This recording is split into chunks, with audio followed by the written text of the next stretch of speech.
guys, good morning. Ayan guys, nilinis ko na naman pala. Madaming namatay dyan guys kasi bali 2 days o 3 days, 3 days dinubli namin yung pagpakain sa kanya. Yung maliliit, bali 7 ang nawala dyan guys. O, kaya parang kumunti sila. Paggabi naman nilinis ko yung gabi. Tapos yung parang pasok dito na pinaglagyan ko nito, tinanggal ko na siya guys. Ayan. Ayan o, gusto na nilang kumain. Kunin na natin dito yung pagkain niya. Ayan.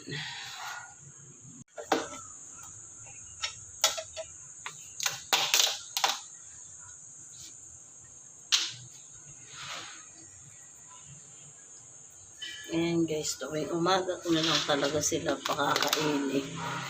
Kasi naano ko sa kanila, tuwing lalabas ako guys, lalapit ako dito, nagtataasan kasi sila, nag-aangatan, parang naaawa ba ako.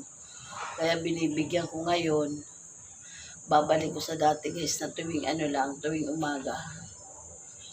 Isang beses ko lang sila pakainin. Yung maliliit guys ang naubo na namatay, bali 7. Yung 4 sabay-sabay yun guys. Tapos yung kinabukasan, 1. Tapos kagabi naglinis ako, 2. Kaya bali 7 guys. Kaya dadagdagan ko na lang ulit ito. Maganda kasi sila tingnan guys. Pag medyo madami-dami sila dyan. Nabila ako naman ulit guys yung yung ganito. Ang tatag nito yung parang kulay orange ba? Oh. Ito oh. Matatag ang niyan guys eh. Matatag ang buhay niya. Kahit nga itong isa yung parang bangus. So, ang tatag din. Ayan guys. Nakakatuwa talaga oh. Nababangon ko lang. Kagabi nilinis ko ito mga alas 9 ng gabi guys. Nilinis ko yan. Ang ganda talaga kasi sabi ng asawa ko, tanggalin mo na yung mga bato-bato. Sabi ko, ayoko.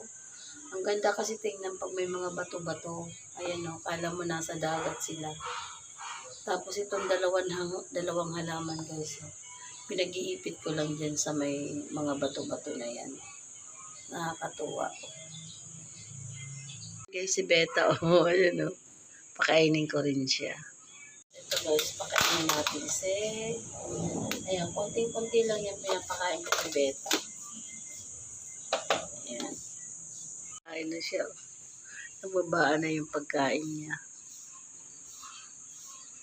Nakakatuwa talaga pag ang linis ang tubig, ano.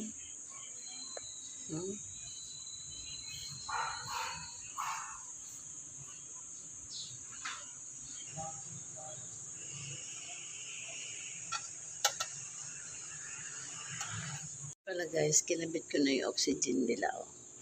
Tuwing gabi kasi yan guys, tinatanggal ko. Pero okay naman talaga sila. Oh. Ito nga, walang oxygen to si Beta guys. Oh. May 1 month na yun sa akin si Beta. Lagpas na nga yata eh. Ay oh. Oh, lagpas ng 1 month yan guys si Beta sa akin. Na sila oh, nagkakainan. Oh. Nakukuha nila yung nasa ilalim guys na ano. Isda. Ay, na isda na pagkain.